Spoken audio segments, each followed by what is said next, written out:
for joining us here today. We're launching a new exhibition. But I know it's Roy Marshall. Is it right there? Could be. That's right there. That's right. You see, the nose is his, yes, right there. Mohan Ragbear. Yes. The name is Right. I don't know when to. This is really Cassie. Great. I think so. She's McCracken. and that Tony, nobody else has that sort It of looks like face. I really can't tell now. When I was here in Tony, we were there before all of them, you know. No, but you see, I only knew Tony as a member of staff. So I don't know what year he was here. We've frozen the frames and we want you to annotate them. But what we're really talking about is engaging with the images from a 1953 film, which I'm actually going to play for you at the end of this.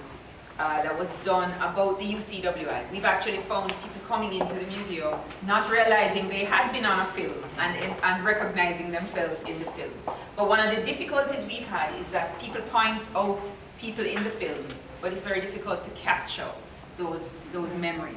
And so we're trying a very, very simple methodology for capturing the film in this exhibition that we put up. Today you have the opportunity to look at the special exhibition, and you also have the opportunity to take a look at our semi-permanent exhibition. I'm very happy that we're able to have a reunion party here in the museum. I think it's a very good idea. We should do it. You know, we should. So we thank you so much for coming. We appreciate you. We'd love to hear from you some more on how we can really stay close to you, and how we can get our younger students to learn from you, or our younger alums when they become alums, when they graduate, to really take what you have done and to make the region a better place. Okay, so there's a couple of things I should tell you. One of the things I have asked some of these young people sitting in front of you to do is, when we're finished here, for those of you who have a few moments and are willing, they have their phones, they have their camera phones, to ask a few questions, to get a little bit of footage, to begin the process of capturing some of that information. So I'm now going to ask Professor Emeritus Elsa Leorini to say a few words to us. Prof. Leorini, as most of you doubtless know, was an alumni, is an alumna of this university, of Seacole Hall. So very happy that Suzanne has asked me to share in what I consider to be a really very novel and intriguing reminiscence activity.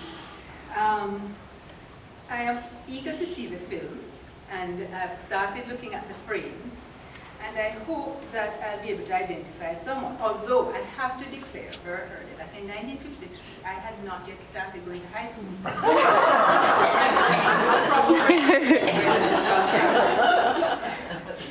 And I also want to commend Suzanne on the work she has done in establishing and organizing the museum and providing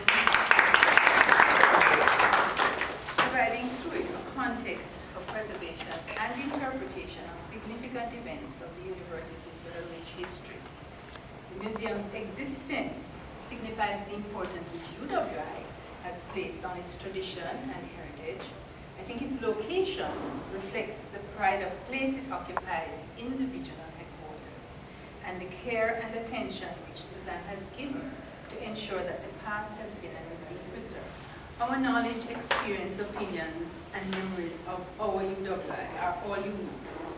Our journey to this place at this time is one which is personal, but we do share many facets of that journey with the thousands who have studied here at UWI over the past 65 plus years. We all have our own personal museums of memorable moments, memorable people, memorable events.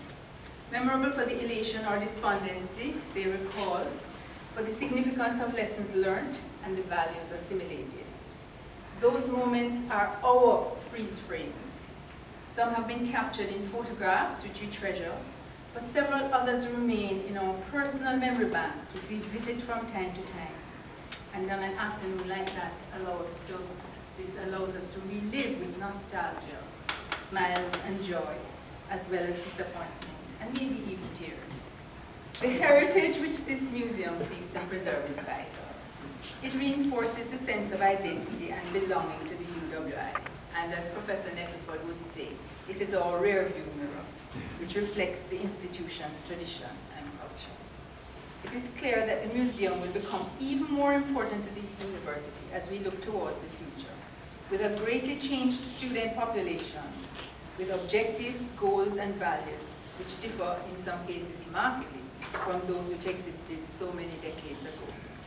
The museum, however, will ensure that the context is recorded to allow for development of that important sense of identity and an understanding of the values which have underpinned the establishment and understanding of and the traditions of this great institution.